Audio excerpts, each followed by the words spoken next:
right, there we go. There we go. That's it. Welcome back to Outside the Cinema, your weekly source for cult movie discussion. I am your host, Bill, joined by my other host, Chris.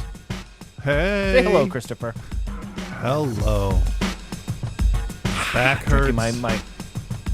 Does it really? It's sunny. Yeah, I don't know. I slept weird. I think a dog jumped in the bed and pushed their spine up against my back while I was sleeping. So I got this pain, muscle pain in my back that I don't normally have. It's not my normal stress pain that's like between my spine and shoulder blade. This is like directly down the spine. So directly down the spine. Yeah, not I'm my gonna take normal some aspirin. Searing back pain. It's a different type of searing back pain. Yeah, it's not stress. It could be stress. What the fuck? Could be do anything. I don't know. Could be anything. All right, let's see. Make sure I get. Anyway, it's warmer today, I think. It's beautiful today. We had a baseball scrimmage last night, and it was fucking cold. Yeah, fucking cold. Yeah, yesterday was not great. Oh, I think I got an umpire for our scrimmage tonight. Very nice. Hang on. Hang on. Yeah. Yeah, it's beautiful today, but we had a baseball scrimmage last night, and it was not. Yeah. It was what I would call very cold. Nova had way a colder lacrosse than I'd like game. for it to have been. Yeah. Nova had a lacrosse game yesterday in the afternoon at, I want to say 2. And it was okay. It was all right sitting in the stands because the sun was out. Yep. But then these dark clouds started rolling in just as the game ended. And I'm like, yep, there's the cold. Okay, good. Yeah, I'm glad we're out of we here. started at 5. Oh. And the clouds were already kind of rolling in. The sun was kind of in and out. And then it started hailing. Yeah. Oh, shit, yeah. For about 5 minutes. I said to the other coach, the other coach is this guy, Tony, who I've been friends with for a few years. He's a good guy. And I was like, so, we're not, are we done? he's like, I don't know. What do you think? I'm like, it's pretty cold. And then it stopped. Like while we were discussing it, it stopped. So we're like, yeah. All right, well, I guess we're gonna continue. It was cold. It was cold though, man. All right, so here we are, week numero dos of living that La Vida Loca Chris style. Yeah. Chris, what did you pick for the show this week? I picked 2 movies that I'd never seen before. No, you didn't. Par for the course. Here's the thing. Yeah. I love you. You've been one of my best friends for many, many years. When you get control of the show, you know what you're not? Adventurous. No, because I get so little control over this show, I use it as a vacation. No, and you know what? I can understand that, and I'm not going to judge. Because I was thinking about it. I was thinking if we got into a fake argument on the show, I would have said to you, how many times have you said, oh, I've seen this before, but I wanted to see what you thought? Many times. Like, all right, well, there. That's my fallback if I'm pushed into a corner. But no, your thing though is you follow up and make me make sure that I watch it by making it for the show, or I'm just like, take it when you get a chance, watch it, and then let me know what you think, and then we never speak of it again. Well, I mean, Resolution has been out for 10 years. So. And I've seen it. I've seen both of these movies. I'm sorry, my friend. Continue, please. What did you pick for this week? The Benson and Moorhead films that at the time I didn't know had any kind of little or large connection. I keep wanting to say synchronic, but it's not that. It's definitely Resolution, which is kind of a interesting title that does and doesn't fit, and their follow-up film, The Endless. I had watched The Endless before watching Resolution, so there's definitely some parts in it when I first watched it that I was just like, wait, what? Yeah. Who are these people? Where did this come from? It's just a gun nut tweaker. Yeah, I was like, okay. But so I had also seen these before, but I mean, Resolution is technically in the 10-year window, because I think that was 2011 is when it first started hitting festivals and stuff. So and then I know we had talked about the the Endless in one of our end of year shows. Right. So these are films that have come up on the show before. So if the names sound familiar, they've come up before and we've discussed them somewhat, but we've never had in-depth actual full reviews of these films. I went back to check and make sure. I thought we may had covered The Endless at one point, but we did not, as far as I could tell. Yeah, no, I just talk about it a lot. Yeah, well, I mean, you're not still talking to Big Trouble in Little China and Return of the Living Dead, so that's good. No, I got that out of my system. It only took 35 years. Is that how long it's been since they came out? Yeah. I don't know. It was a quick guess. Don't make me do math. I don't know. It was 86. I know it came out in 86 because that's... So that would have been when I saw 34 it. years? Don't 34 years? I don't have to do math for my new job. I was born in 77. My kids aren't and home, so... I was born in 77 and I just turned 45, so... Old man Bill coming at you. Oh, yeah. So, yeah, that's what we're reviewing this week. Thank you for hanging out with us. Those of you guys that, soldiered your way through the show 2 weeks ago, I appreciate it. That was definitely a rough one. When I went back and listened to it, I didn't realize that the audio was cutting out the way that it was. But we were back full force last week, even fuller force this week. Glad to have you with us. So we're going to kind of get right into things here right after I plug the Patreon. Patreon.com// outside the cinema. I'm tired. Patreon.com/ outside the cinema. Your yeah, that's your source for weekly cult movie discussion. Full show archives there, man. You can get you sign up, you get a link from me that says, "Hey dude, here is your link. Jump into those archives." All the episodes we've ever put out, going all the way back to episode 1. Bunch of bonus stuff, music episodes, stuff you can't get anywhere else. Tons of stuff you can't get anywhere else. You also have a private feed there that you get to see the shows early. Monday or Tuesday, we will usually release them to that feed. They don't come on the other feed till Thursday or Friday normally. You can make requests for films, all of the above. Basically, all that show monies goes right back into paying for the show. Pays for our hosting fees, pays for equipment things, software, equipment, whatever is needed. We have an account that we keep that in, and we just make sure that keeps the show going. So know that doing that supports the show 100%. Yeah. 100%. Yeah.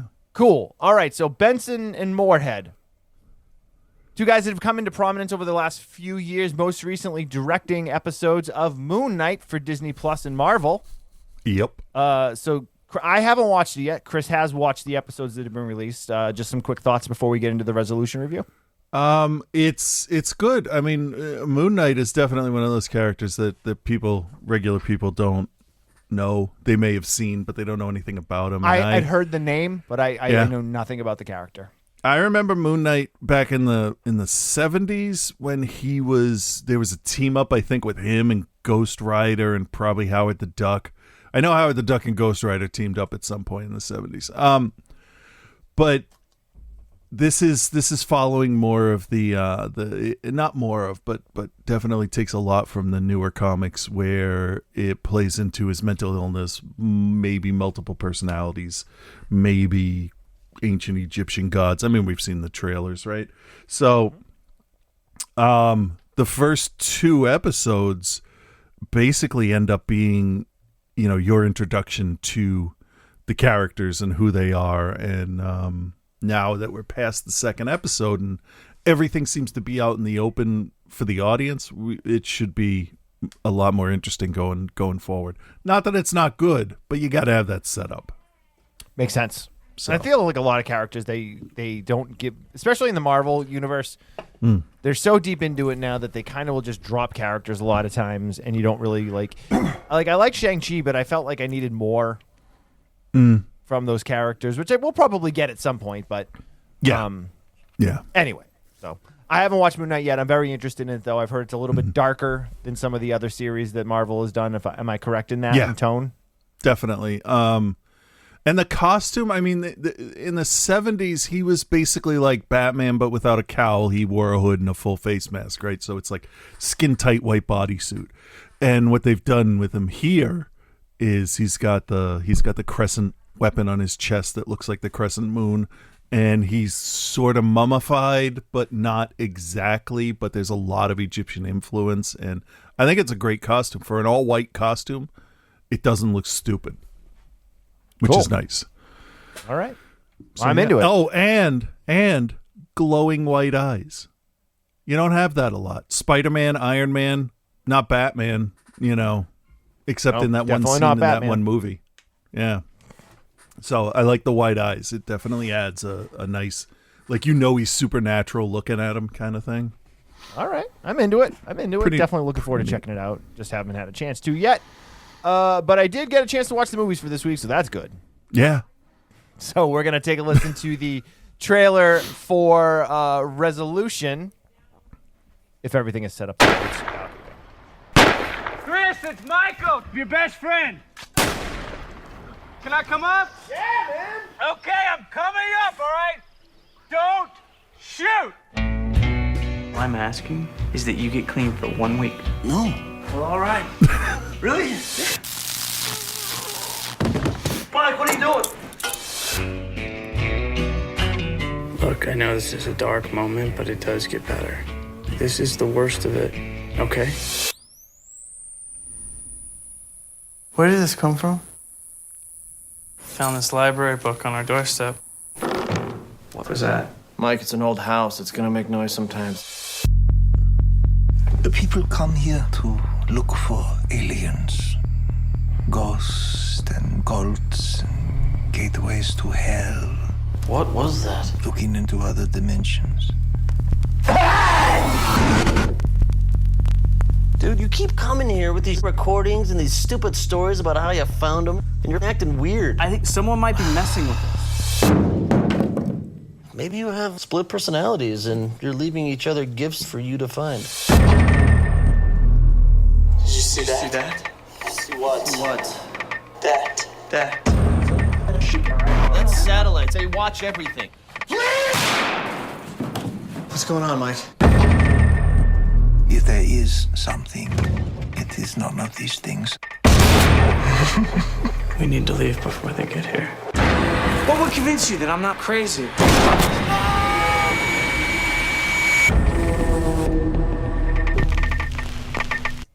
All right, Resolution.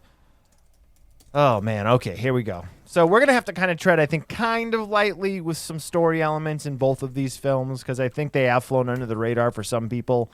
So we will do our best not to ruin anything, but I can't make any promises. Resolution, 2012 horror film directed by Justin Benson and Aaron Scott Moorhead, starring Peter Celia, Vinnie Curran. They're really the only two guys that matter in this. Yeah, they're the main characters. Yeah, I mean, there's a bunch of other characters, but none of them really have a whole lot to do. So you have Michael Danube. He's living with his pregnant wife. He gets this bizarre email of a video of his friend Chris, basically just completely losing his mind off of drugs and firing guns and just all this crazy, insane stuff. He knows he's retreated to this rural cabin out in the middle of essentially almost out in the middle of the desert in California, or what looks like California at least. Yeah. so Southwest desert I think is good, right? Yeah, I'm pretty sure it's California. It's never specifically said that, but it sure feels that way.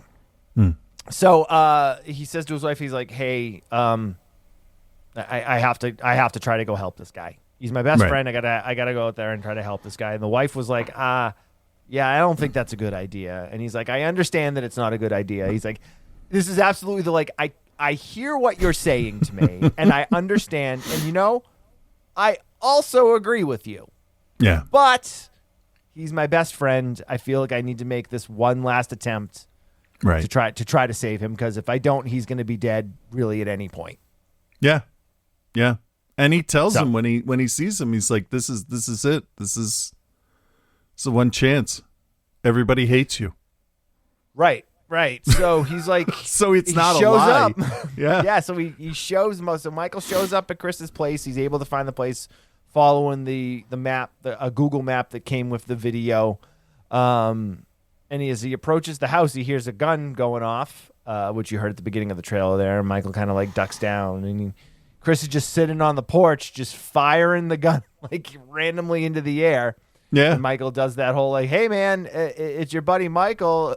I love Chris's response of like, Michael, hey man, what's up? Yeah. Yeah. It's great. It really does feel like they're just two friends and they just totally get each other. Please don't shoot. He's like, yeah, okay, man, come on up. Yeah. It's not you. It's these fucking birds. Right. And as soon as he says that, you're like, okay, this guy's grip on reality is fractured at best. Yeah. Because he's like, sorry, man, like all these birds, they just won't shut up. And like, there's no sound at all. Right. Because he's shooting a gun. Yeah. So, I mean, the film starts out very pedestrian.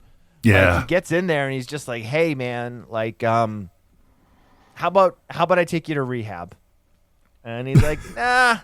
He's like, I don't want to quit doing crack. And he's like, well, he's like, it'd be cool if you did. And he's like, nah, man, you know, when I and the way he like justifies it is so like almost like believable. Yeah. And like he makes such a great point of being like, yeah, you know, when I'm not doing drugs, I kind of suck. I'm just like, I don't like who I am when I'm doing drugs. But when I do drugs, I'm way more interesting. Yeah. And I feel like I'm a lot more fun to be around. And then Michael's pretty much like, no. That's not entirely true. He's like, yeah, think of all the bad shit you done. And he's like, you know, whatever. I don't think I'm going to quit. And so Mike's just like, well, all right, man. I tried. I guess this is goodbye. It's probably going to be the last time you're going to see me. And Chris is just like, cool, man. Thanks for stopping by, man.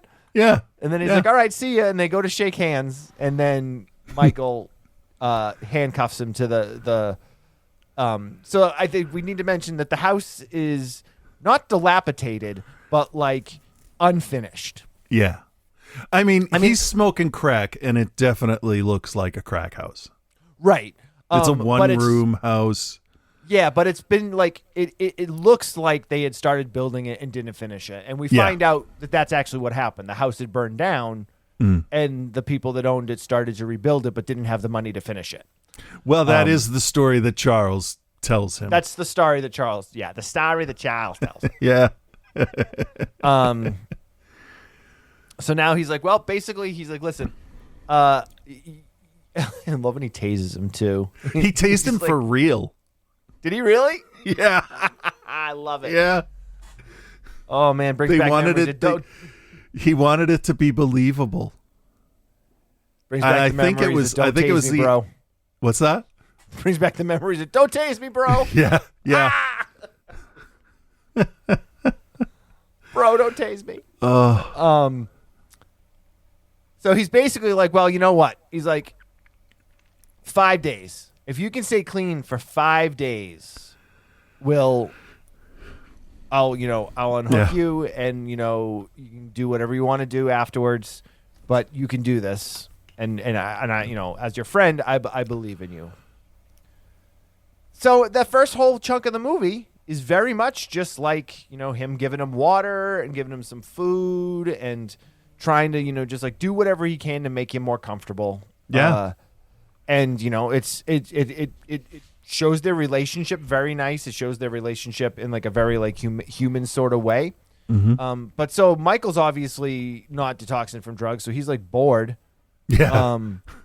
So yeah. At one point, these two other drug dealer tweaker guys show up, Micah and Billy, who he knew from high school, and apparently Chris has stolen some meth from them, and then either smoked all of it or lost it. Yeah. Either or, doesn't matter. Or both, probably. Both. And then he's basically like, yeah, man. He's like, those dudes are fucking crazy. We don't want to fuck with them. We should probably get out of here. And he's like, I think I can handle 2 fucking tweakers. Right.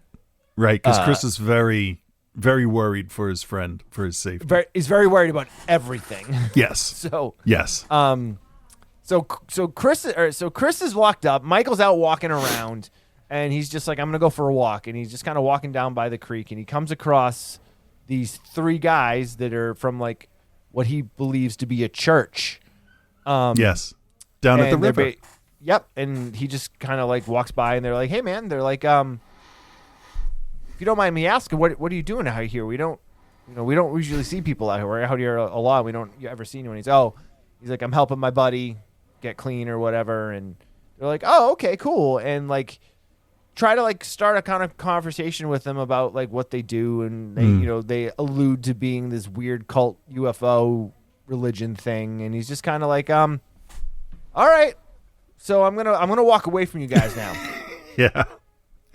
But then he returns, and then they start to find all these different different photographs that have just appeared out of nowhere, books that have appeared out of nowhere, and all these different things. Yeah, he finds the photographs in that old house, I suppose, with the chimney still standing. Yep. Doesn't an acorn just fall out of nowhere, a giant one? No, pine cone. Pine cone, that's what I meant, yeah. I had the thing right in my head, but not what it was called. Right. So your dudes, Micah and Billy show up again, and Mike's just like, dude, get the fuck out of here. And he's like holding a baseball bat. Yeah. And I thought it was so funny because one of the dudes was like, go ahead, I dare you to try that. I dare to use it. I dare to use it. And it's like, yeah. Well, yeah, if Doofy uses it, he's going to hit you on the side of the head with a baseball bat and you're going to be unconscious. So like, yeah. And that was the one wannabe tough guy dude in the back that's just kind of flexing and kind of bouncing back and forth. Yeah. Right. Real so this tough is guy. where Big tough guy. This is where we're introduced to Charles and a couple of his minions. We come to learn out he's a tribal security guard. And he's basically like, you guys can't be here. Like, you're not part of the tribe. You're on tribal land. Like, you guys can't be here. And Mike's just kind of like, hey, I'm really sorry. He's like, I thought my friend was renting the place. He's like, I'm trying to get him clean. And he's very like, like genuinely apologetic and genuinely like, I'm really, really sorry. He's like, I just don't really want to move him right now. Can I pay you to rent? And he's like, well, he's like, if the rest of the tribal security finds out, you're going to be in really big trouble. But he's like, I'll tell you what. He's like, meet me or call this number tomorrow and meet me with some money, and I can give you 5 days. Yeah. So, and we know right off the bat that Charles and the guys from the Native American tribe, like, there's something weird. Right? I'm going to admit, from the first time watching them show up on screen from the first time I watched the movie, Charles is the scariest person in this whole movie. Yeah, for sure. I've met one or two people like Charles in my life, and he means exactly what he says, and nothing that happens with Charles afterwards is a surprise. Right. Because it gets real. Yeah, it gets real quick too. So now we're getting all these different photographs. We're getting these different videos. There's creepy footage showing up on his emails and his computer. And the first thing you may not notice, not counting the initial video that got him to the cabin, but the technology seems to be getting newer and newer as they find more things. Right. Which is really a great idea. For sure. And so as things kind of come along and they start to unveil what the story is, there's all these different kind of ways to take it into. So I think talking about these movies, we kind of have to talk about them each a little bit, like with kind of some lap over. And I'll be honest, the first time I watched this, I had already seen the sequel, The Endless. So this was already like, I was already putting pieces together in my head because I immediately realized, I was like, oh, these are the characters that we see in the other movie. So maybe you can speak on it a little bit more in terms of like the confusing aspects of it based on not knowing what was coming. You mean without the Endless in my head, right? Right. Is that what you're? Yeah. Yeah, like so, thinking back to the first time you watched it, because I'm going to be honest, I think if you don't know where it's going, it's pretty confusing. It can be, yeah. It seems like, and okay. I think they do a pretty good job laying out the progression of bad things that have happened, because that's basically what the photos, the record, all that stuff is basically like people's last day in this area. and it's left for them to find. And as time goes on, like the first one, I believe, was a record. There were photos, Polaroids, but then it's a slide projector. I'm probably not getting these in the right order. But then at one point, the laptop comes on and it's showing them with like a 2-second delay, 3-second delay in their conversation. And then the next time they get a mysterious package, it actually tells the future. So you get this idea going that whatever is happening in this desert, it almost feels like they are given warning to keep themselves out of trouble. Right. And I am not sure I agree with that. Okay. All right. Well, I mean, I think they misread it, is what I'm saying. The characters. Well, because you get they believe they're in some sort of supernatural situation, or Right. like alien situation. But they then get a little bit, like Michael gets a little bit more background on some French students that came there, and he's eventually led to, and that's the thing, is whatever this overarching force is, it's picking and choosing what it's allowing them to know and what it's allowing them to see. Yeah. He eventually meets Byron, who was a member of that original French team. And he says something about, like the land being haunted, and he said, it's not haunted. Something else lives here, and what it wants is stories. And I'm like, that's a really interesting way to look at it. Yeah. Especially seeing the way things unfold and the way the film actually ends. Yeah. And then, though, thinking, well, this is a French stoner living in the middle of the desert, smoking a color of weed that no one's ever seen before. So, grain of salt. Right? I mean, that guy's lost his mind sitting out there. Grain of salt, ounce of weed, whatever. Hey, just don't put it in the weed. That's probably a bad thing. Well, and then there's also the idea that he drugs Michael because Michael twists his ankle at one point. In one of my favorite like lines too was he sends him to that cave, and then when he gets back after twisting his ankle, Chris goes, "Oh man, just so you know too, there's like a bunch of like crazy like homeless tweakers that live in that cave I sent you to, so you should probably not go there." Yeah, He's like, that. "Cool, man. Thanks for telling me." Yeah. Yeah. Meanwhile, it's a whole day after that happened. So right, yeah. But so Byron, he's like, "Oh, Byron, thanks." He thanks Byron for the aspirin, and Byron's like, "Oh yeah, the aspirin." And like, he's a weird guy, so I don't know what I trust on him. Right. He's like Jurgen I don't know how to say his last name. Prochnow? Bronson Pinchot. What? No, it's definitely not Bronson Pinchot. Oh, okay. It's not Balky Batakamis. It's not? No. Whatever happened to Mypos? Was that a real island? I'm gonna look it up. I'm pretty sure Russia now took it. Oh. It's not Mypos, it's it's their posts now. Anyway. My posts. Anyway, what are we doing? So they come back. They're starting to see these videos of the future, and they imminently see their death. Yes. But they don't just see their death. They see their death a number of different ways. Yeah. Once they like foil an attempt, it's like something else and something else. And they're not smart enough to figure out, oh, shit, something's out to get us now. So they basically are able to, using the videos they're provided, keep themselves alive. At this point now, even Chris is like, yo, let's get the fuck out of here. Yeah. He's like, I don't need drugs because he's anymore. sober now. Yeah, he's like, let's just fucking go. And so they're trying to get out of there, and then of course like the truck they can't get the truck going, and then Mike and Billy show up, and then Charles shows, like all this other stuff goes on. Yeah. And it brings you to the eventual conclusion of this film. This film ends very abruptly with virtually no explanation of what's going on. So what else do we want to say about this film before we move on to the next one?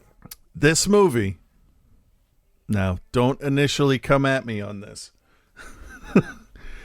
This movie technically, based on the last text before the credits start, is a found footage movie.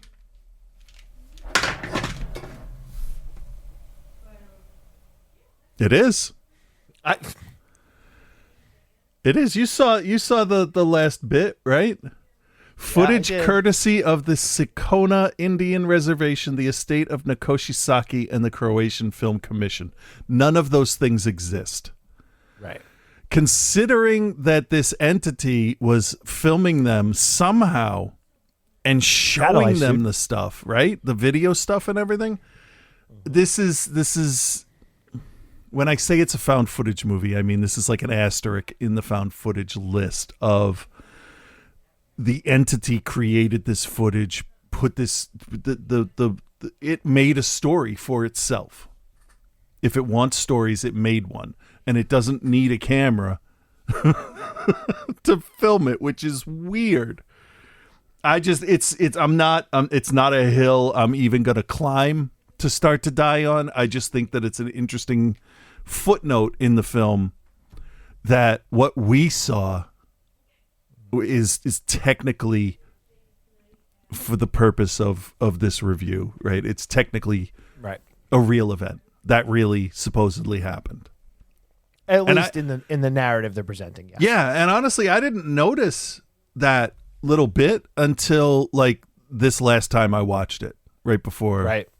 So I like that idea that Charles came back. Charles came back and found something and was like, yeah, it's fucked up. So yeah, it's just that's just a trivia point, not a I would never put this on a list of found footage movies because then I'd have a fight on my hands. Yeah, it's but it does add an air of authenticity to it, which is Yes. for sure. I mean, so for me watching this, like it's obviously shot on a pretty low budget, but they had enough money to absolutely do what they wanted to do with it. So it looks good, it sounds good, the characters are well developed. One thing I've learned just by watching Benson and Moorhead stuff, you know, because they worked on Archive 81 also. They are really good at providing you with emotional connection to their characters. Yeah. Which is something that you can't always get in these, what has become known as like elevated horror movies. They're too worried about style over substance, whereas this one is they really built off the characters they had. Yeah. And this Yeah. one is very no frills in terms of special effects or anything like that. There's really not anything in it other than a couple of like some like VFX for like fire and like a few things. Right. They right. definitely stepped that up for the Endless. They had more money to make the Endless. But they definitely they got a knack for making characters that you can connect to. Yeah. Yeah, they're written very realistic, and if you watch the transition that Chris goes through from being a full-on crackhead to being aware of his situation and engaging in real self-preservation, like the whole gamut of withdrawal is contained in this supernatural movie too. So there's that human element where you actually want Chris to succeed and be the person that everybody thinks he can be, which is really tough considering this guy has one of the best lines in the movie when they're talking and all of a sudden the other guy, what does that smell? I shit in the bucket. And he's like so accusational about it. It's just hilarious. Yeah. Because they really do feel like two friends that are like a little bit at odds, but are just like, he's like, I get it. I don't want this to happen, but this is what's going on. I'm too weak to change it. So I'm just going to verbally abuse you. That's that total, like, this is the hand we've been dealt. Yeah. I understand why they're helping me, but I don't want it. But I kind of do because I miss everybody. But yeah. Yeah. And I do. Yeah. I mean, all of their stuff has really great characters in it. Everything I've seen, I haven't seen Syncratic actually. But, we did Spring a few weeks ago, and one of the things we said with that was the characters are super well developed. The stuff they did for Article 81 or Archive 81 was very very well written. I had watched their Twilight Zone episode. I don't remember it. I have not watched any of those. If I didn't like it. They only did the one season, right? I think so. The only thing they did that is not something I would recommend, and I could be wrong on this, but I do believe they did Bone Storm in VHS Viral. They did, yes. The skateboarders versus the Tombs of the Blind Dead, basically. Which is when you watch VHS, it's a weird segment. Yeah. Like, it doesn't really make a whole lot of sense. No. In comparison to some of the other stuff that they've worked on. It sort of feels like they said, hey, let's just do something wild. Let's not put a lot of backstory into it. Let's just do a bunch of skateboarders go to Tijuana and run into a cult. Yeah. You know, everybody needs one thing to just kind of reset themselves. Maybe that's what it was. Yeah, I mean, and it only runs, like 15 minutes, so. It's pretty short, and they really do have fantastically dickhead characters in it. They do. Which is the opposite. Speaking of fantastic dickheads, Chris. It's time for Reverend Scott already? He's been here the whole time. Oh. If he popped in, I would have just peed myself. Well, I mean, he was in the Twitch chat at one point. Oh no, I meant so Chris, into your studio in frame. Oh. No, I would shit myself. I would shit in a bucket. Okay. So Chris, speaking solely on Resolution, do you recommend, and what is your grade? If Resolution was a one-off, which is how I'm going to treat it, I would recommend it because it's some very well thought out progression of torturing these people mentally with the videos. And I would give it, if it was just on its own, I'd go B+. B+. Okay. I mean, yeah, I would recommend it too. Looking at it on its own and keeping the Endless completely out of the situation, it's not as good a movie. True. It's still pretty good though, man. Great characters, shot well. It feels hot. It feels sticky. It also feels like a headache too. Like I can sympathize with Chris. I hear you. I mean, I'm not going to grade it as high as you, but I will grade. I'll give it a B-. And then obviously after we grade the Endless, I feel like we can talk about the two of them together a little bit. But right. No, I'm still going to recommend it though. I think it's well made. I love the two leads. I think they're great together. And definitely worth checking out. And it's also available on a ton of different streaming services. We watched it on Tubi, or I watched it on Tubi. I can say what Chris watched it on. I watched it on Tubi, but it's also available on Midnight Pulp, which, Chris, you got to get that free Midnight Pulp app. I think I have it on the TV on Roku. It's good. I was going through some of the stuff they had in there the other day. There's way more stuff in there that we could cover than I thought. Oh, okay. They must have added stuff since I first looked at it. Well, it's now like Tubi, where it's ad supported, so you don't need to have the paid account to see as much stuff. There's still some stuff locked down, but anyway. All right, so so that was Resolution. Here's the trailer for The Endless, which is 2017. There is a house. I want to go back. It was our family. One day, one night, we come straight back. In New Orleans. What the dickens brings you all the way out here? They call the rising sun. Everything you did. Why come back now?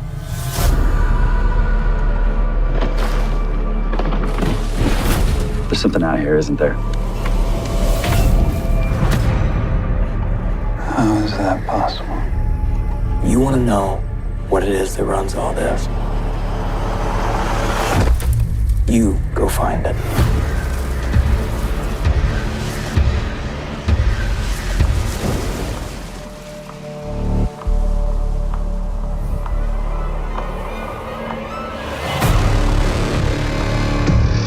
What if we stayed?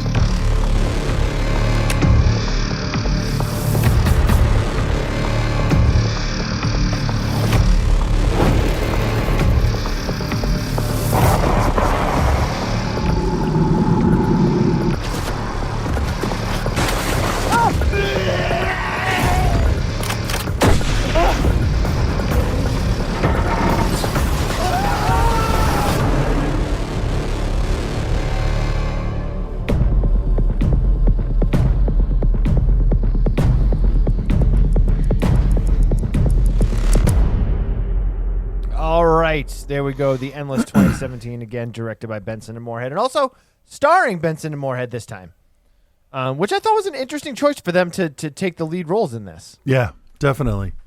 Yeah, they're not great actors, but they're not bad actors.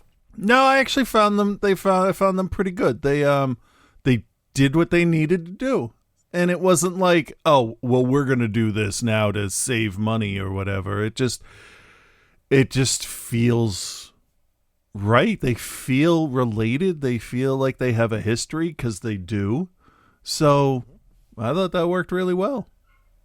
Agreed. So Endless, 2017 American science fiction horror drama film, directed, produced, and starring Justin Benson and Aaron Moorhead. Benson also penned the film, and Moorhead worked as the main cinematographer and DP. They also both worked on editing of the film, so this was very much a hands-on project for them, which I know I can appreciate. Co-starring Callie Hernandez, Tate Ellington, Lou Temple, and James Jordan. Plot of The Endless. One thing I love, okay, before I get into the plot itself, one thing I love about this is I watched this first back in 2017 or whatever it was. And definitely you didn't need to know that it was a sequel to another film Right. to enjoy it. Right. Because upon watching it originally and not seeing the first one, I had enjoyed it. And it's not, I mean, it's a sequel, but it's not like a direct continuation. Right. It's a film that lives in that same world, and they then lap the stories over. Yeah. Yeah. So There's one connecting thing, like through both, but just like we got with the guys down at the river, now the script is flipped, so you get that much time with the original character in a completely different situation, by the way, which is fascinating. So they it's not so much a shared universe kind of thing as I don't know, kind of like when you run across somebody in a store and have a little interaction. You have a shared universe because like it's the world, but like your story's only interacted at that one point. So is it? I don't know. all right. You know, All right. it's a tricky thing because the one guy's story doesn't line up with the other one, but it does, but not the way we saw it. Yeah, and again, going back to character development, I mean, that's a big part of all this. So Yeah. the basic plot, at least how we start, is we got two brothers, Justin and Aaron. They get a videotape in the mail from a place called Camp Arcadia. We learned that it was a church style group that they belonged to when they were children. Justin and Aaron both have very different ideas and memories of what the place was like. Justin basically was like, it was this crazy UFO death cult, but Aaron doesn't remember any of the stuff other than the harmless, friendships and the family style commune that they had there. Right, because he was younger or more correct. naive. Either or, maybe both.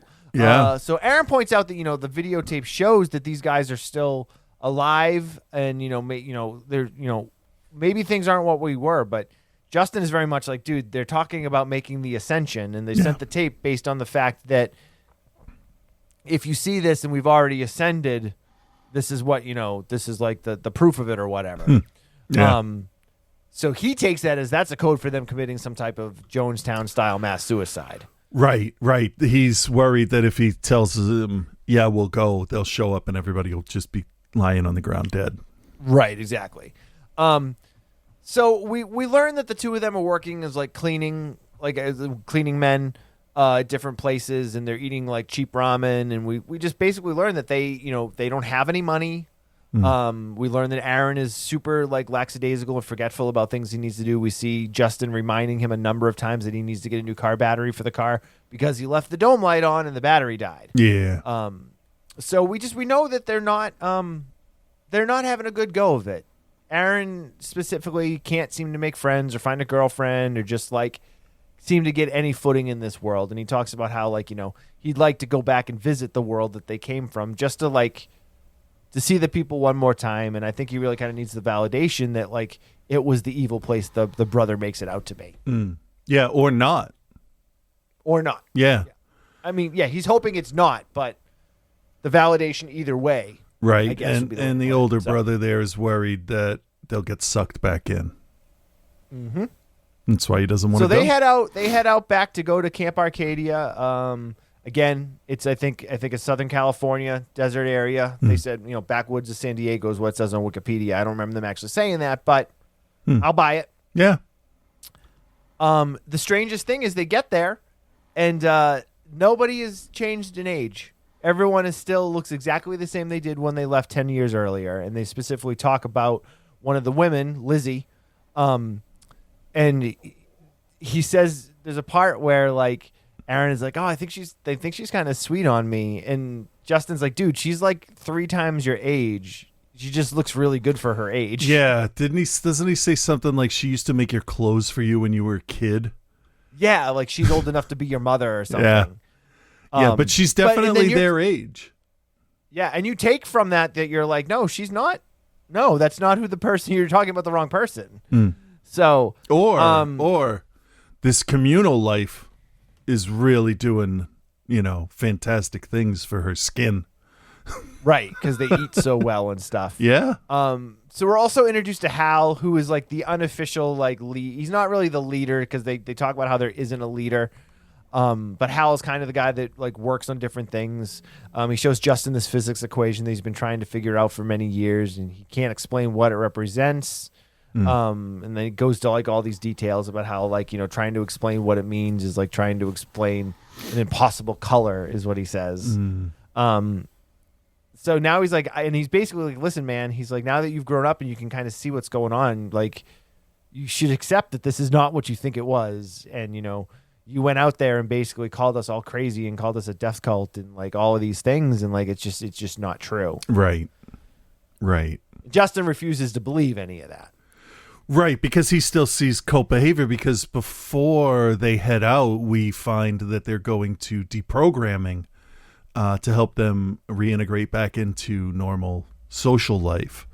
Right. After And- 10 years. Yeah, yeah, and there he's worried that his younger brother it's gonna undo pretty much all of that if he goes back even for sure. just a day.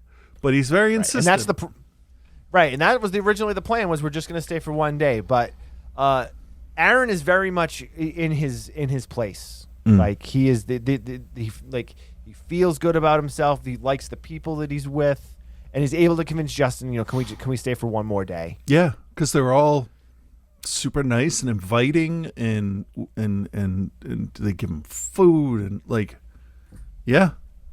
Why wouldn't and you? they do a really good job of illustrating the like how nice everyone is, but there is something weird.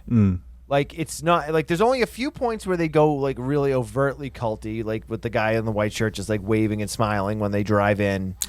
Yeah.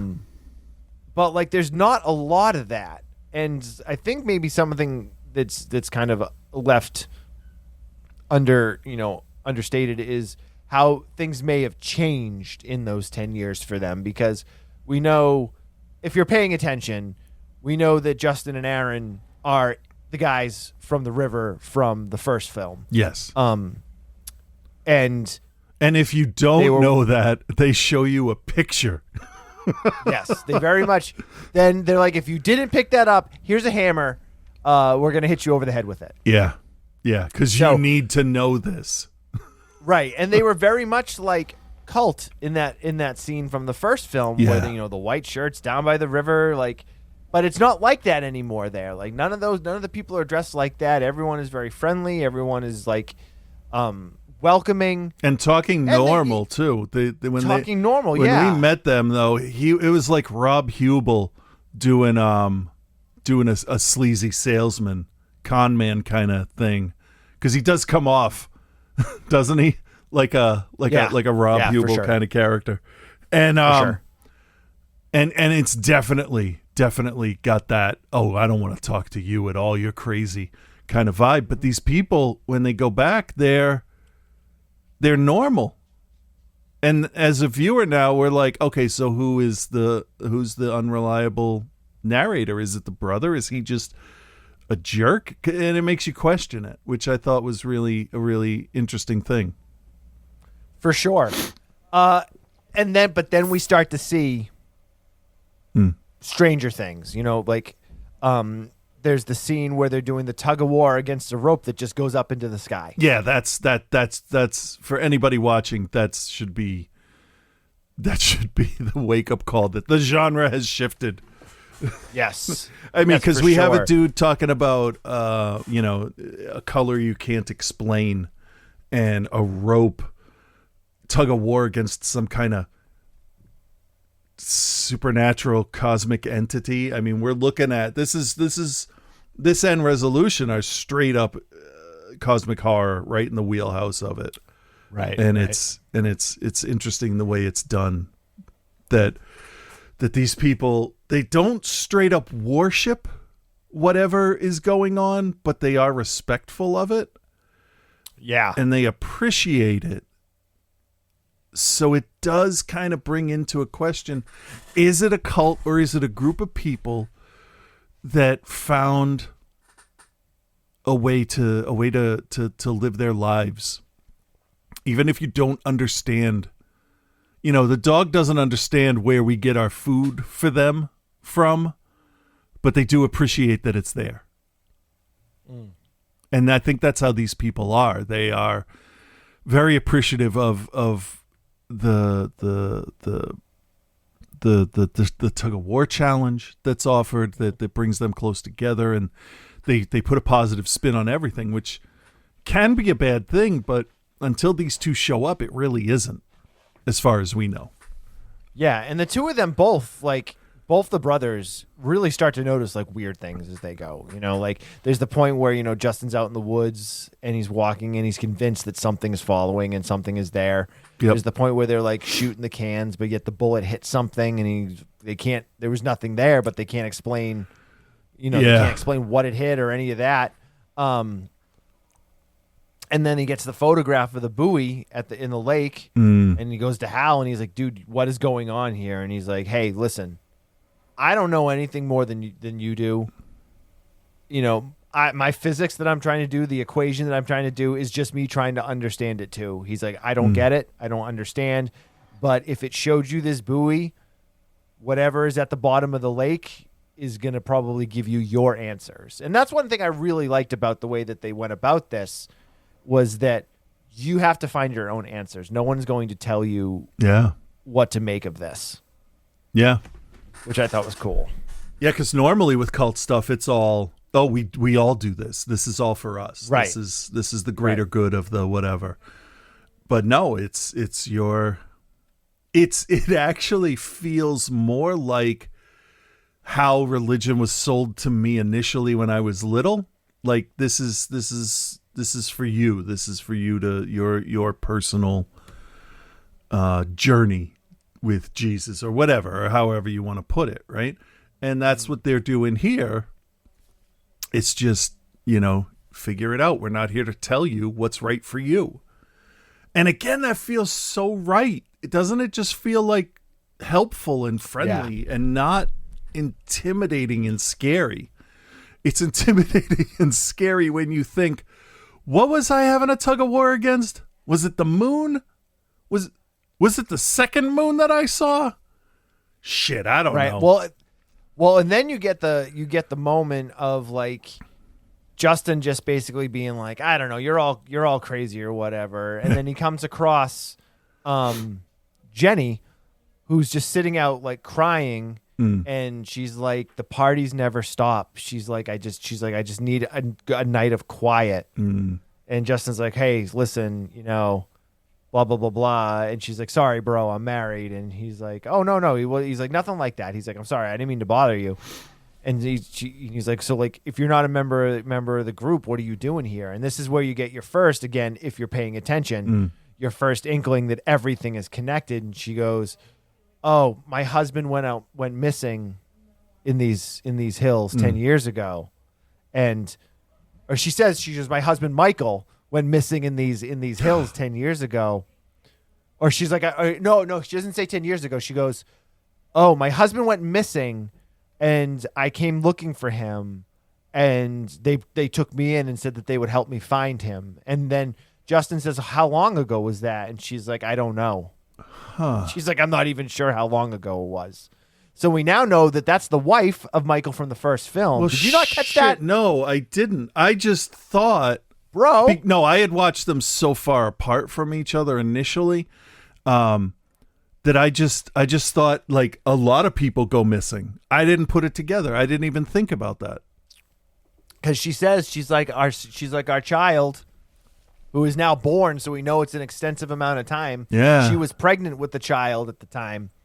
And we now know that, like, oh shit, there's loops, there's time things going on. We don't, what the hell is happening? Yeah. And things start to get real fucking crazy at that point. Justin has a meltdown essentially at the place, freaks out, calls Hal a cult leader, and then Hal's just like, hey, listen.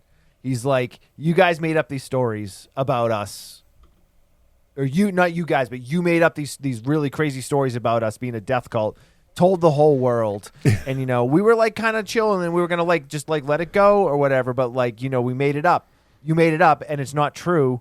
And you told people that this happened and none of that's true. And then the brother is like, you told me that stuff happened. And he's like, none of it happened. And he's like, no, but like it could have happened. And he's like, so they split. They tell Justin he's got to leave. He's got to go. Here's Aaron isn't going to leave. Aaron's going to stay. Yeah. It was the same actress too. I don't even know how I missed that. I don't know how you missed it because you were bragging about how many times you've seen these movies. That doesn't mean I paid attention. Yes, it does. Maybe at one point I know, but it's not something that like cemented itself into my memory. But good for them. Like that makes me love this even more. Yeah. So Justin tries to leave. Car won't start. Yeah, they have He's a trying to problem figure with out a cars way. not starting. Well, now you're stuck there because he then comes across he comes across a guy that's stuck in the time loop that he just keeps seeing, who's just so mad all the time, and he's so mad all the time because he can't get out of the loop. Yeah. Keeps finding different ways to kill himself. And it gets crazy, man. He when he meets that guy, he's like, if you can get me a gun, I can draw you a map to get you back to the Camp Arcadia. Right. So he then draws him a map to get a gun from this crazy tweaker in the woods. Yeah. We find the house. Guess what house it is? Yeah. Rolls up on Mike and Chris.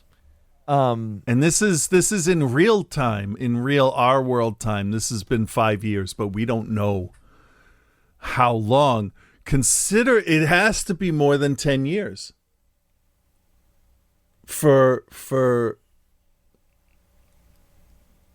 them. Okay. So he comes across them at the river, and they try to talk about their thing, right? But then in the Endless, they've been out of the cult for 10 years. Right. So how long has Chris and Mike been doing that same loop? I gather probably at least 10 years. Yeah. And you would think even longer too, because those two guys would have to take a little bit of time. You don't go from convincing people down at the river being super weird to like the next week being like, nah, fuck this. Right? There's got to be, but then also time doesn't line up, so that doesn't matter. So I just negated my whole conversation anyway. So what? No, so, and it could be and it could honestly be anything. Yeah. But so he gets the gun. They kind of talk a little bit and they explain they're talking about the loops and the stories and all the stuff. And without getting into too much detail and ruining anything, he then finds his way to get back to the camp and talks to Aaron, and he's like, "Hey man, like we got to figure this out." And then shit gets fucking crazy. And I think we'll leave it at that without actually spoiling how it ends, because this one does have, for the most part, an ending. Yeah. And plays itself out. But I think this is the better of the two films. Oh, yeah. But it works so well with the first one. Yes. 100%. Because they even talk about that one girl that kind of looks like Zazie Beetz. I don't know what that is. She was the girl that played Domino in Deadpool 2. Okay. In this movie, she's Lizzie. She's played by Kira Powell. I just had to look it up here. She's the one that got out of the mental place, the mental hospital, and was hanging around with Chris for a little while. So I'm not sure if that girl is supposed to be the same one that was tapping on his window. I think the it first is. night. It's a different actress, but yeah.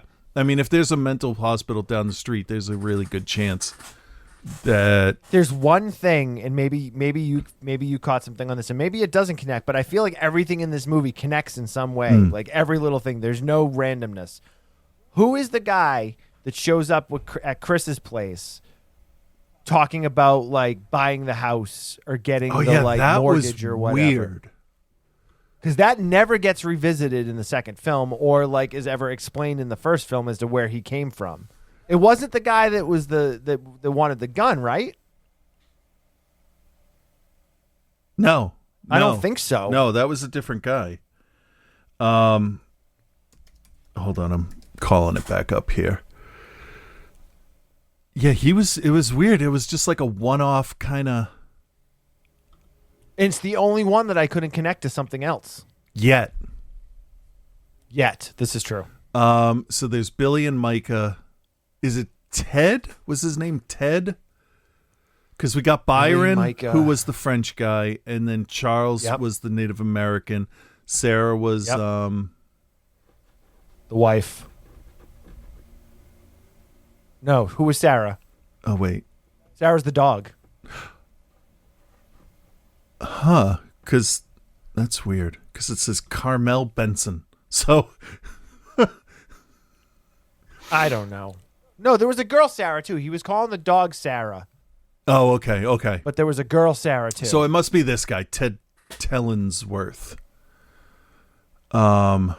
Played by, come on, let's go back, Josh Higgins. And he was the beer distributor in The Endless. And his name was Ted. The beer distributor. Yeah, it says Beer Distro Ted. So, was he the guy that made the beer that was selling it? It's taken me a little bit to. Well, Lou Temple played Tim. Tim was the guard, the old guy, the guard on the door. But he was also like the brewmaster or whatever. Yeah, but he was protecting the shack full of media as well, right? Yes.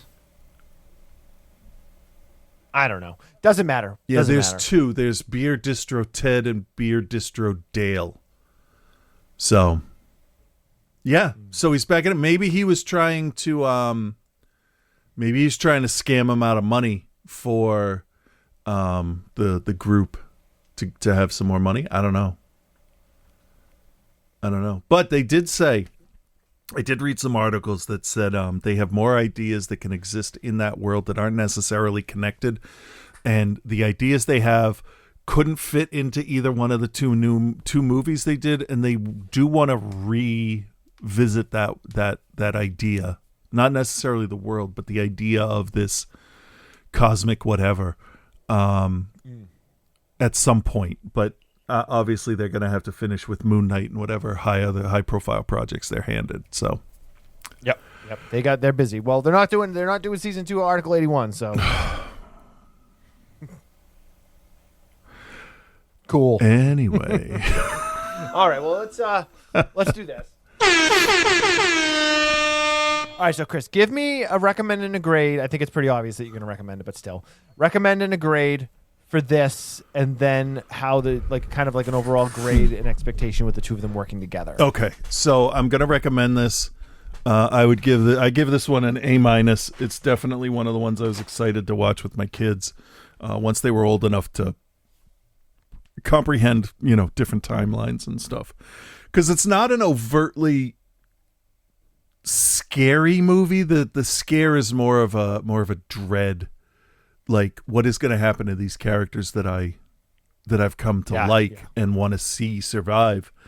But it's not really a jump scare kind of thing. It's kind of a, well, what the hell is out there kind of thing. And if all of these people involved accidentally stumbled upon it, you know, what chance do we have being normal people? Are we going to get stuck in time? Yes, it's called work. We're stuck in time loops. You start. It's called COVID. You start your job, and then when it's all done and you can go back outside, you all look like you served as president for 8 years because we're all beaten to hell. Anyway, that's not the point. The point is, I'm gonna give this an A-, and yeah, I absolutely recommend it because it's such a well thought out story. It really is. So as a whole, I would absolutely recommend watching these as a double feature, and they would work better that way because you can make a lot more connections. Clearly, if you watch them close together. It just shows that I'm better at watching movies than you are. Yeah, I don't know. I have 5 years. That's all it I have is. 5 years of watching movies on you, so I don't know about that. Doesn't matter. Yeah. It doesn't matter. That experience. I'm also a better baseball player than you. Oh, now. Are we talking back in the day or today? Both. I think I'll go equal back in the day. I was actually pretty good. Did you play high school ball? I tried out for the high school team, and the coach said, "Are you a fucking idiot? Left-handers don't play shortstop." And I said, "Then what have I been doing for the last 9 years?" Not playing baseball, obviously. Apparently Left-handers not play making shortstop. fantastic double plays as shortstop or anything. No. I was actually good at it. I was actually very good at it. I enjoyed it. I liked the short reaction time at shortstop. Batting, obviously, is my favorite because I get to blast the shit out of the ball. You know, my first year in Little League, I was afraid to swing. You know how kids can be like that? Oh, yeah, my kid's like that. And then it was the last game, and this little kid, Michael Callahan, whose father was the coach, and that's the only reason he was on the team because he sucked. In the last game, he hit a home run that was actually a grand slam. And that was the game where we all started swinging at everything. And once I started swinging, I was actually pretty good at it. But anyway, what's the point? Totally digress. What's the point? Yeah, we totally digress. So you like these movies? Oh, yeah, no, but when they said you can't do that, I went and played lacrosse. So,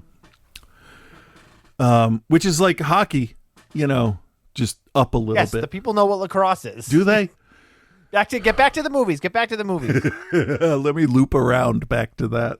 Because I do actually have to go to baseball tonight. So All right. Oh, I got to get ready for work. So, yeah, as a whole, I'm giving the whole thing an A-. sweet. I'm recommending this one also. This is the better of the two films. This was on my end of year list, on my top 10 list in 2017. I remember it was like smack dab in the middle. And as a singular film, I'm going to give it A-. But when you watch the two of them together, I feel like for me it elevates the other one up from like a B- to a B+ because I think they do work so well together. And as we had mentioned earlier, there's just so much attention to the little details of like bringing the wife in and like all these other little things to just like tie things together. And it's really quite brilliant that they were able to do that with, you know, a small budget and, you know, limited funds and all of those things. So Yeah. recommend both of these quite highly. And the special effects are actually done really well. They're not over the top when they don't need Very to understated, be. yeah. Yeah. Just enough to be like, this reality isn't right. And that's great. That's great that they have that kind of self-control. Speaking of not right reality, we're in a world where Joe doesn't have any more Leprechaun movies to watch. So he's starting a new series this week, and I'm going to let him tell you all about the first installment.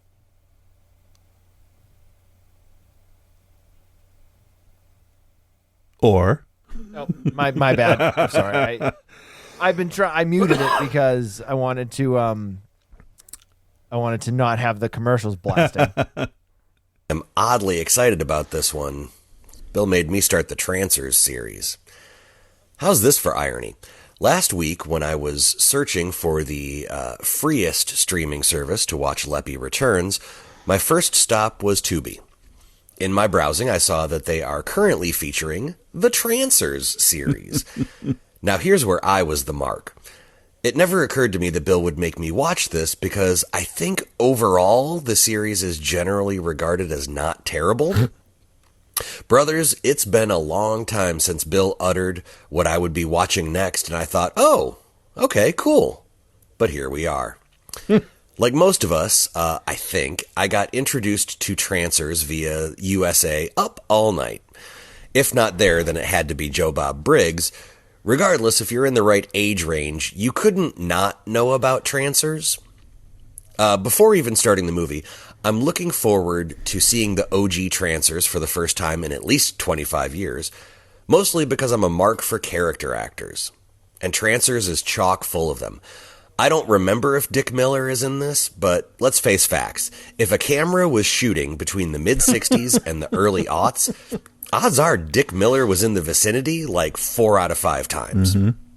I do know, however, that Tim Thomerson, well, he's obviously here, but so is Richard Hurd and Ann Seymour and everyone's favorite character actor who isn't Dick Miller, Art LaFleur. Ask yourself this. Has Art LaFleur ever showed up on your screen and you weren't happy to see him? Exactly. Oh, and don't forget that while she's probably not classified as a character actor, a maybe 21 or 22-year-old Helen Hunt co-stars in this. And if you forgot what a smoke show Helen Hunt was in the 80s, watch Trancers and you will remember real quick. But I haven't even started the movie, so let me just chill. Oh, fellas, right off the bat, this thing is it's like a gift basket of all the things I like about cult movies.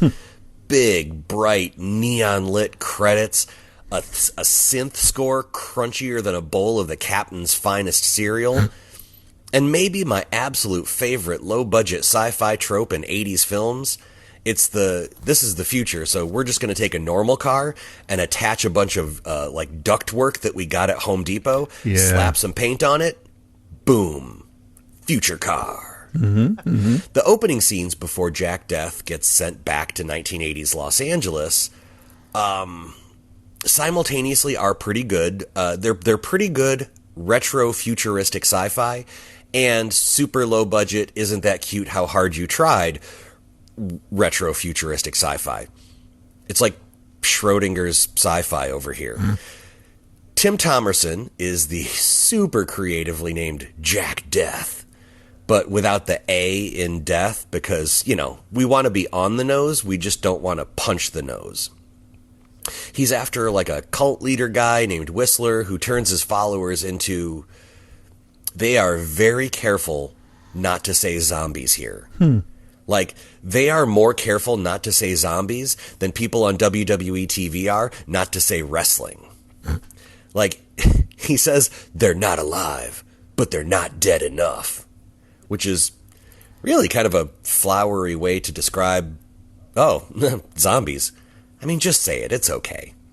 Anyway, Whistler has gone back in time through vaguely defined genetic memory or something another. You have to go back in time and inhabit the body of one of your ancestors. And Jack is getting sent back to his ancestor to stop Whistler from killing the great-great-great-great-great-great-great-grandpappies and meemaws of the High Council in the future.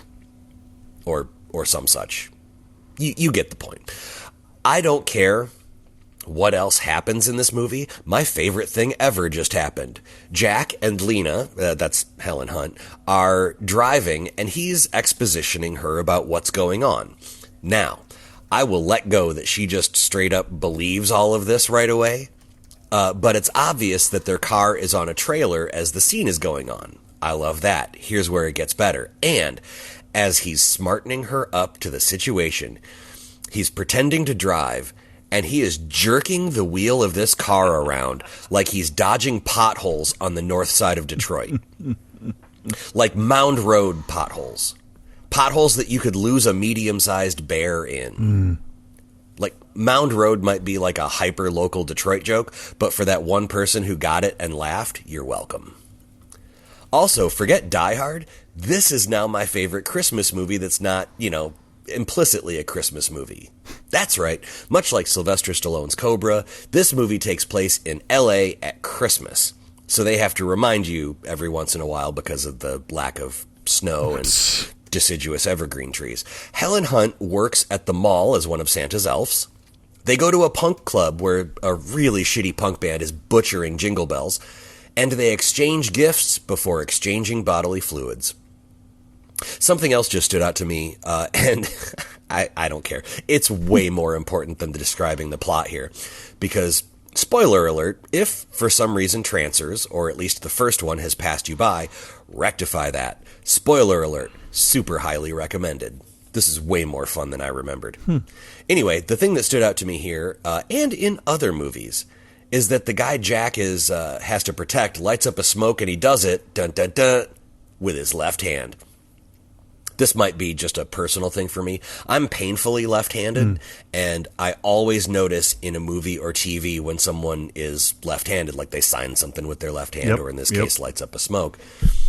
I don't know. Maybe that's just me. But fellow lefties, tell me on the Facebook page if you noticed that too. I need to know if I'm alone in I've this, never but noticed that stuff. I mostly noticed yada, yada, with chasey, chasey, on shooty, the shooty. left shoulder but Jack is now stuck, oh no, in 1980s LA with a really hot young Helen Hunt who's totally in love with him, so it could be worse.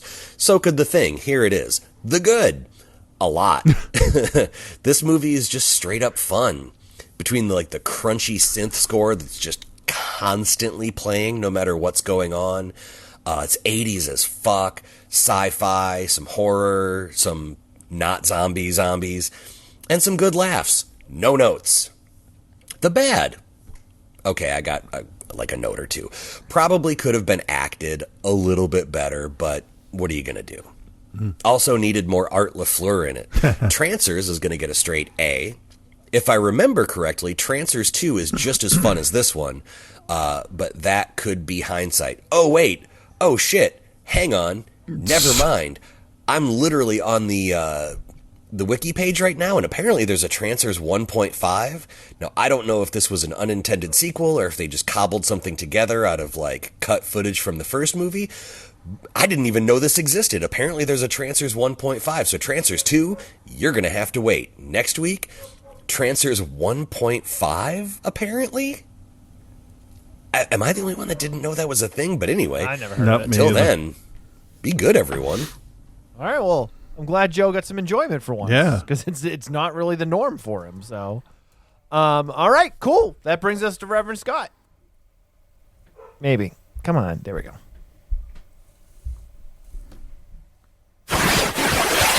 Yeah, thank you guys for bearing with us last week. The show came out a little late. I was able to take the audio from the stream that we did and pop that up so you guys had something last week, so we were able to keep the streak alive. Yeah. As we all know, once I break that streak... Oh, at this point, that's all that's keeping the show going. Once I break that streak, the show's never coming back. Damn it. So close.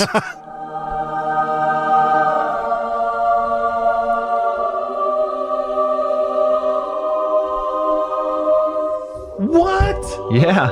Holy shit. Yeah. With Reverend Scott. And Grandpa goes at his ballsack with fucking vigor.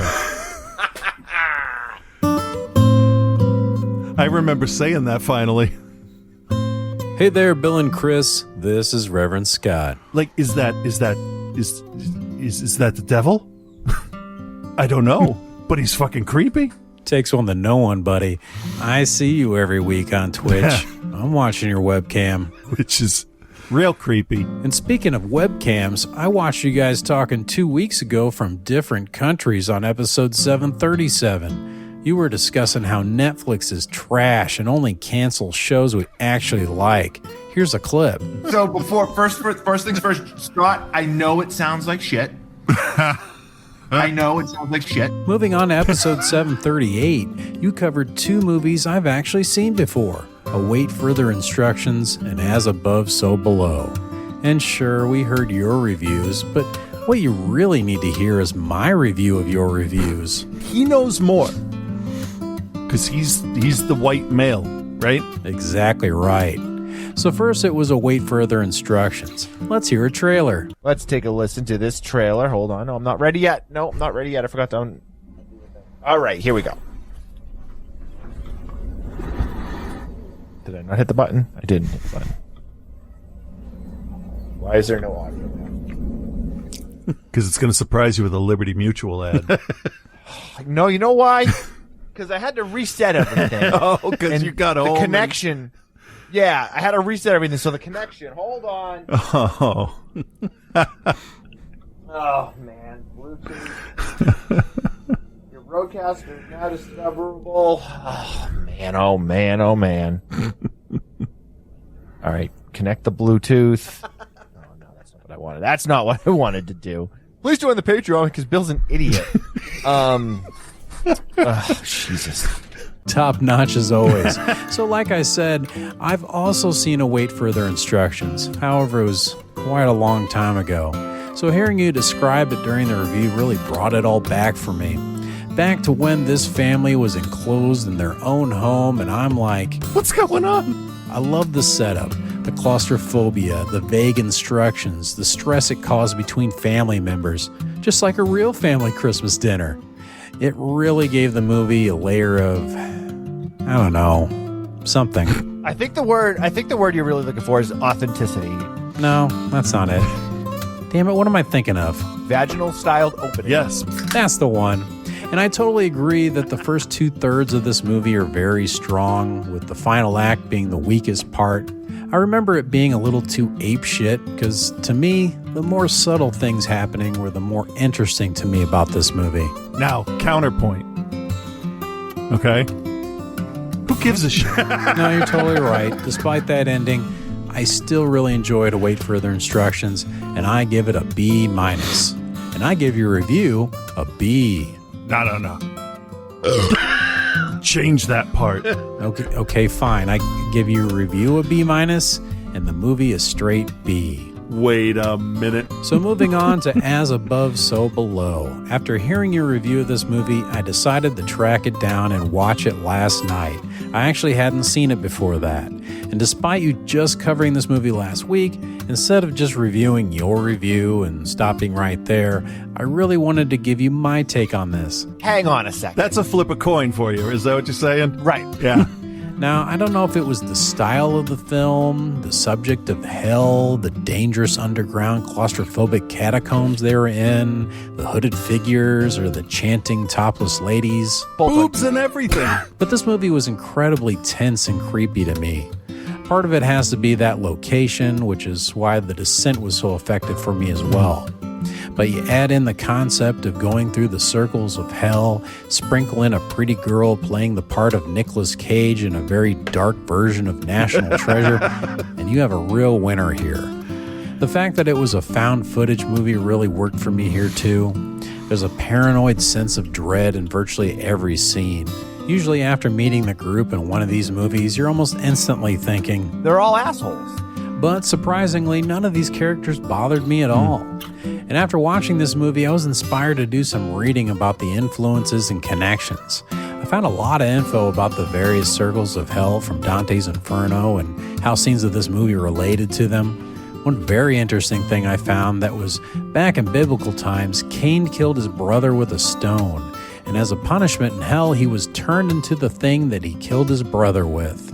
Then George, whose sin was letting his brother die, was brutally attacked by a man made of stone. Do you get where I'm going with this? No, I don't think so. There's dozens of hints to the details of several other sins throughout their journey, like the mysterious phone call to Scarlett, likely from her father. And speaking of Scarlett, she just constantly, sometimes literally, jumps headfirst into murky water and giant holes in the ground, no hesitation, often enthusiastically, which I know Chris hated when she did that. That just kind of ruins the whole thing for me now. You know, when the woman gets into it. What? Wow, that clip fit in nicely right there. You left enough space for Scott to pull that out and make that out of context. I could go on and on about this movie, but I'll stop here and just say that if you like found footage and if you like claustrophobic horror, it's a must-watch. I give it an A. And since your review made me want to watch this despite me not having much desire to see it previously at all, I'll give you a review an A2. Okay, this has gone on far longer than I expected it to, so I better get going. But Make sure you tune in next time to Outside the Cinema when Chris debates his own review with himself. I'm right. Are you, though? Are you? Bill and Chris congratulate themselves on doing the same thing yet again that they've already done 739 times before. Well, it was great doing the show. Yeah, it was nice talking to you. And finally, Chris puts to rest my concerns that my dick isn't that great. Oh, no, that's a great dick. All that and so much more great dick. But until then, peace and love, guys. That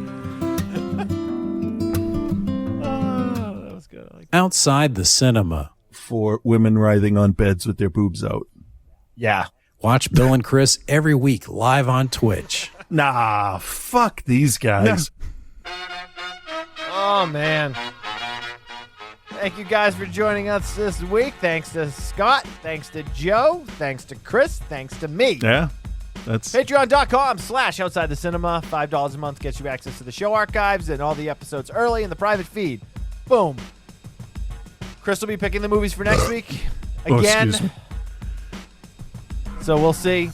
Unfortunately, they'll probably be good movies. Hey, did you ever see Slither?